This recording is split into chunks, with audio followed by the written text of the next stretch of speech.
78ನೇ ಸ್ವಾತಂತ್ರ್ಯ ದಿನಾಚರಣೆಯ ಅಂಗವಾಗಿ ಪಟ್ಟಣದ ಪೊಲೀಸ್ ಠಾಣೆ, ಪಟ್ಟಣ ಪಂಚಾಯಿತಿ ಸೇರಿದಂತೆ ವಿವಿಧ ಇಲಾಖಾ ಶಾಲಾ ಕಾಲೇಜುಗಳಿಂದ ಅದ್ದೂರಿಯಾಗಿ ಸ್ವಾತಂತ್ರ್ಯ ದಿನಾಚರಣೆಯನ್ನು ಆಚರಿಸಲಾಯಿತು.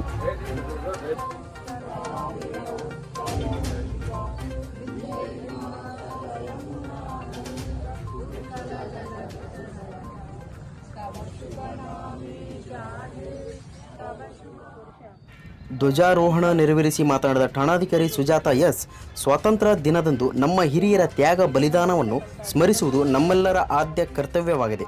78 ವರ್ಷ ಕಳೆದರೂ ಹೆಣ್ಣು ಮಕ್ಕಳು ಇನ್ನೂ ಸ್ವತಂತ್ರರಾಗಿಲ್ಲ. ಹೀಗಾಗಿ ಹೆಣ್ಣು ಮಕ್ಕಳು ಎಲ್ಲ ರಂಗದಲ್ಲಿ ತಮ್ಮನ್ನು ತಾವು ಗುರುತಿಸಿಕೊಂಡಾಗ ಮಾತ್ರ ಸ್ವತಂತ್ರರಾಗಲು ಸಾಧ್ಯ ಎಂದರು.